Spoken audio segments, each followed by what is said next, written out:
এখন পুলিশ আসেনি কিন্তু দেখি মাছ তারা কেন প্রশাসন গাড়ির ওপরে হামলা করেছে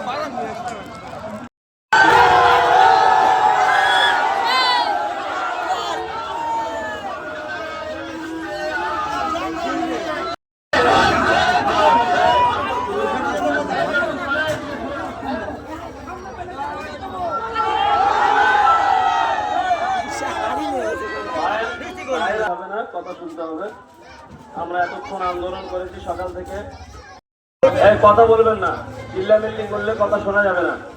আমরা একটা লেখালেখি করেছি, সেই লেখাটা আপনাদেরকে শোনানো হচ্ছে। তার ভিত্তিতে আমরা কিছু সময়ের জন্য